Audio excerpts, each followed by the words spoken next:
This week on the travel show, I'm in Sweden. Finding out how its capital, Stockholm, plans to become the most futuristic city in the world. So it shows the tickets, our names, and it all came from that, yeah. And I'll also be trying to get snug under the duvet in sub-zero temperatures. You have a good night's sleep? Thanks, Stefan. I'll be just chilling here. And Carmen's in Japan, facing her food fears as she takes on her latest taste challenge. It's quite overpowering. This might take a bit of getting used to.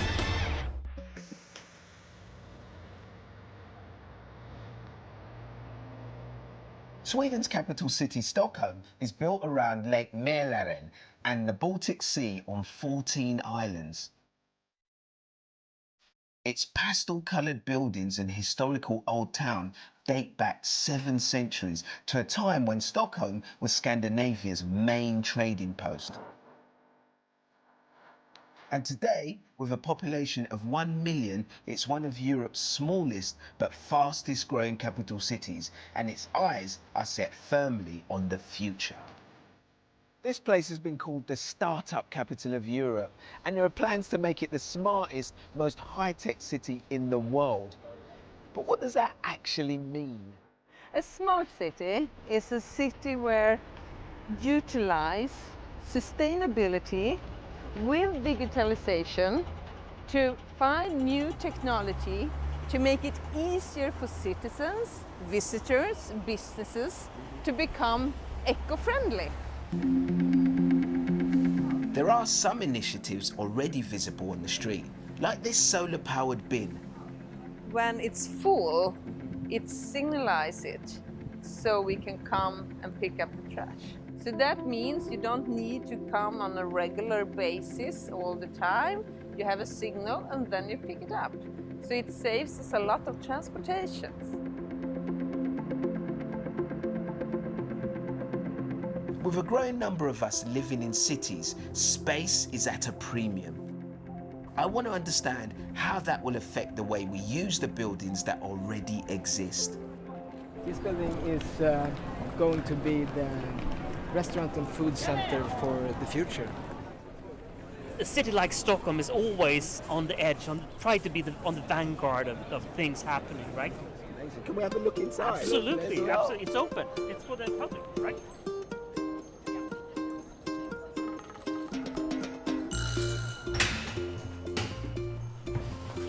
Welcome. Thank you. Thank you. Well, it looks like a garage to me. Well, yeah, it is. These guys have ambitious plans to change the way this building works. Under every building in every major city of the world, what do you find? You find garages. Yeah. With all the self-driving cars out there, will we need garages in the future? Probably not as many at least, right? And what could we use them for?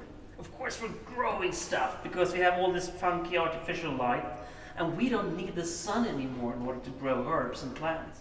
That sounds incredible. Well, it's just a few years from now. This little kale is called patsoi. Yeah. Asian kale. Here we have our basil. Up on the shop floor, the guys introduced me to local traders making a salad from ingredients grown inside a nearby basement without any sunlight. Here we go. It's incredible. So this is a mixture of all sorts of plants, but what's special about it is it's organic. It's been grown in-house under LED lights, and it's vertical food. Oh, and it's really tasty. It's tasty.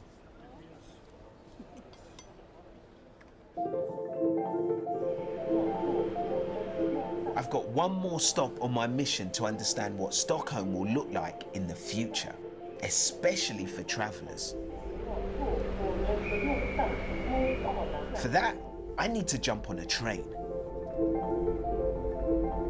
Okay, let me see this microchip then. Well, here it is. Wow. That's more, I can touch it, yeah. Look at that.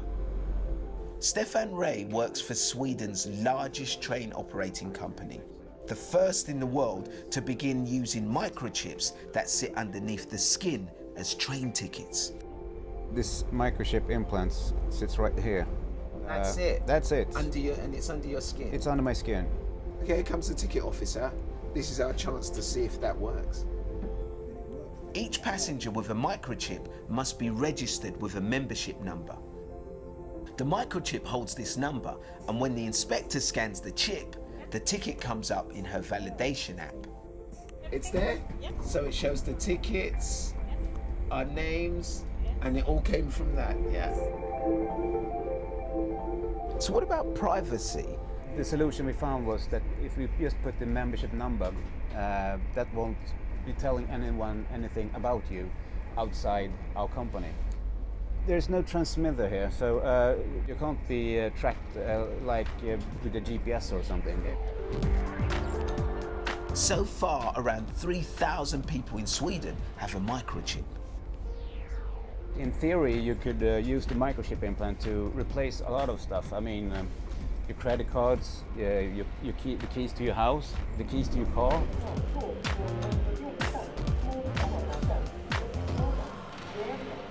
I got real mixed feelings about that microchip technology. I mean, the geeky side of me likes the idea of going from wearable tech to injectable tech.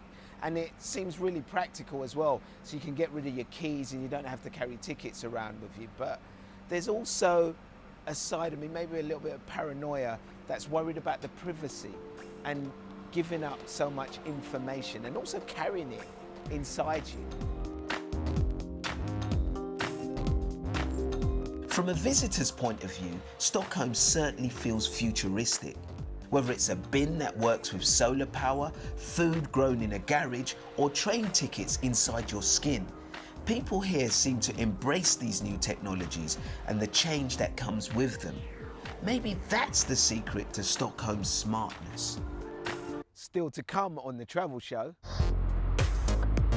I head north here in Sweden to find out how an ice hotel is using the midnight sun to create eternal winter even in the summertime.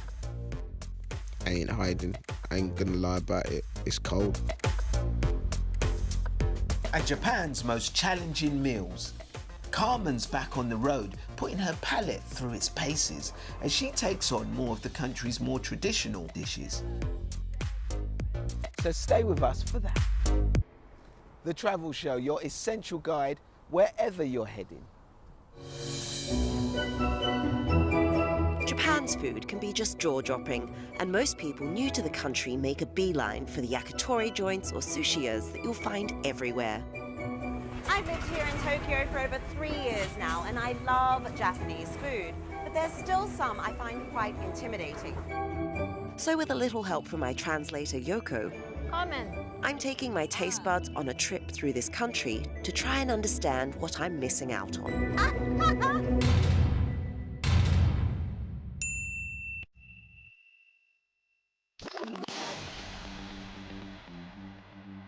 This leg brings me back to my adopted hometown, Tokyo, and to a food that inspires genuine affection here. So this is natto. Natto is soya beans that have been left to ferment into a kind of stringy goo. The secret is a colony of bacteria called Bacillus subtilis. It's a well-liked popular breakfast with, they say, significant health benefits. Why does it have to be so gooey and slimy? For tourists, let's just say it's an acquired taste. Tastes a bit like medicine. It's a really, really, really pungent flavor in your mouth. It's quite overpowering. This might take a bit of getting used to. If I'm ever going to learn to appreciate natto, it's going to take resolve and research. Arigato. And you have to cover all your hair. Oh, my please. hair. Oh, dear. So Yoko takes me to a little place she knows in nearby Ibaraki.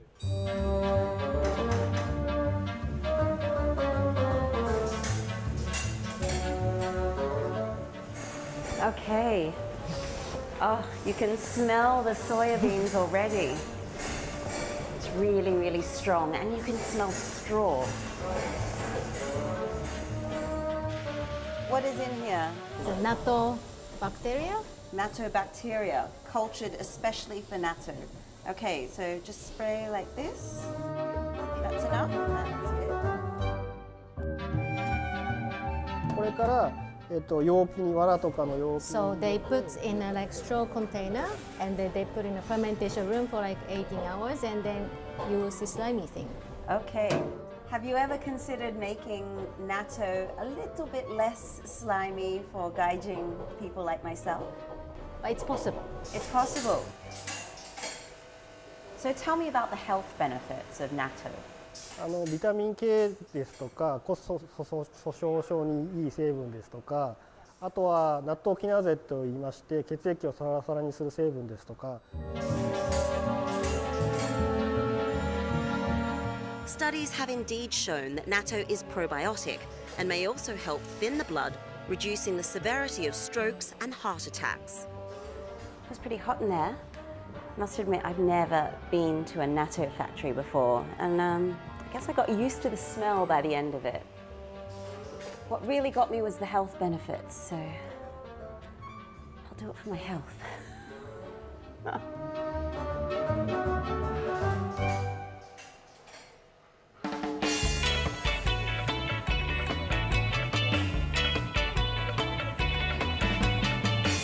Back in Tokyo, southwest of the center, there's one place that's got to be high up on the list of many natto fans. This is Sendaya, a cafe and shop that specializes in one type of food. Ah, this is mascot of natto, Mr. Slimy. Mr. Slimy, you're joking. That's brilliant.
Finally, this week, I continue my journey through Sweden, travelling over 1,000 miles north of the capital, Stockholm, to the town of Jukkasjärvi in the Arctic Circle. This is what Swedish Lapland looks like in the wintertime, and it's the perfect backdrop to see reindeer or the Northern Lights. But what really put this town on the map back in 1989 was when it built the world's first wintertime ice hotel. It's a concept that has been copied in other parts of the world, but now they're trying something different.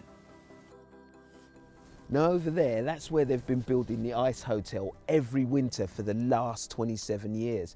But this year, for the first time, they've come up with a really clever way of building a hotel out of ice that will stay frozen all year round, even in the summer.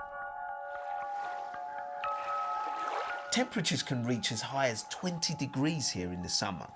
So designers have developed pioneering techniques to create a hotel that will remain intact. It's not what I was expecting. No. I was expecting an igloo or something like that. For more than 25 years we've been building igloos here. It's been a winter project, a seasonal project. But this is our permanent, that is new. It's the first season that we're running the Icetel 365, a permanent ice hotel. Why have an ice hotel all year round? Because people want to do it. That's Seriously? the simple answer. So can we go and have a look inside? Of course, let's go, Eddie. Okay. When you're this far north of the Arctic Circle, there's daylight for 24 hours during the summer, and the ice hotel has found a way to harness that energy, bizarrely to keep temperatures inside below freezing. Look at this. It's like a winter wonderland. What you first meet here is the ice bar. I hope your drinks come with ice, yeah? All of them. So all the ice here comes from the river? Everything is from the river, yes. So it's in the cycle with the river and it's going back, like the ice glasses. And so the ice glass, you have a drink from the ice glass, when that evaporates, back into the river. If you want, you can ask the bartender, can I bring it with me and throw it in the river? Of course. So it's extremely environmentally friendly. Yes, clean. it is. Yes, it is. There are 20 rooms in this new permanent hotel, each uniquely sculpted by artists from all over the world. There's a different theme in every suite. The name of the suite is Oh Dear. I really love this room. It's amazing. There's an ambience. The detailing is just incredible. I am speechless. It feels like something out of Alice in Wonderland or The Lion and the Witch and the Wardrobe, but it's also extremely chilly.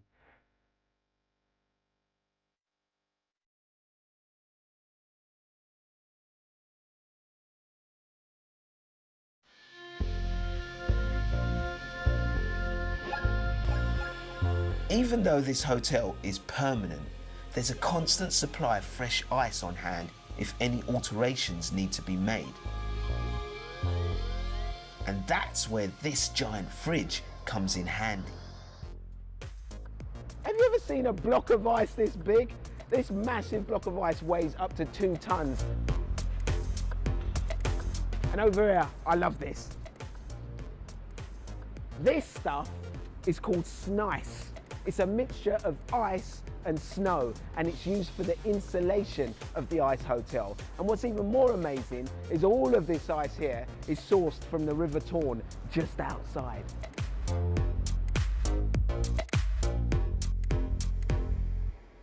So there's no more talking now for me. I'm going to spend the night in the ice hotel. I can't get away from it. So it's just me and my beautiful ice bed. Who's in here? Oh, hello, Eddie. I just made your room ready. Oh, wow. What temperature is it in this place? -5. -5. Yeah. It reminds me of my first council flat when I couldn't afford heating. Yeah, you will become very nostalgic when you sleep here. Yeah. Because the room is literally freezing, you need special gear to survive the night, including a sleeping bag that can withstand temperatures of -25 degrees centigrade. This is your bed. You have a normal mattress, but the frame is ice. Will this keep me warm enough in -5 degrees? Yes, the sleeping bag is for winter purpose. So I'm lucky enough to have a suite, which comes with a warm bathroom. So if you panic and can't stand it, you can hang out in here as well. Oh, I've got a warm room! Yeah. Of course I won't be spending much time in the warm room, other than to just get in. My guide Stefan gives me some advice. What people usually do, they go with their whole head. That breathing becomes moist inside your sleeping bag, and moist makes you colder. So the best way is to keep your face in the open and just keep the breathe face out. in the open? Yeah, and breathe out in the air. Can you tell me a story, Stefan, please? All right, Eddie, I will leave you now, and you have a good night's sleep. Thank you. Enjoy your cold night. Thanks, Stefan. I'll be just chilling here.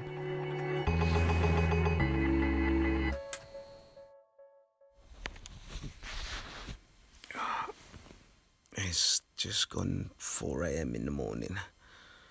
I've woken up. Yeah, I don't know. I think I need to go to the bathroom. It's really cold. I've warmed back up, got my clothes back on. I'm doing my usual technique of getting in the sleeping bag before I go out into the room. And you can look out the window. It's like bright daylight. It's been like this for the last, 2-3 hours, that light. Look, there's pros and cons to this. The great thing about it is it's beautiful in here. Look around.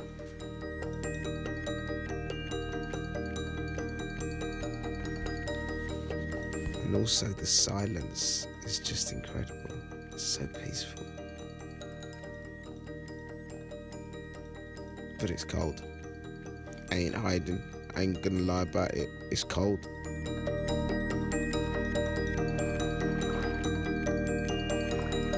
That is your lot for this week, but make sure you join us next week when... Carmen continues her eating adventures through Japan to take on a dish with a fishy flavour.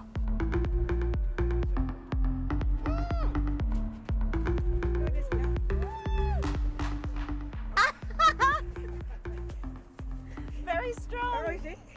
Well, that's all to come on next week's show. But don't forget, you can keep up with us and all our travels in real time on the road by following us on social media. All the details should be on your screens right now.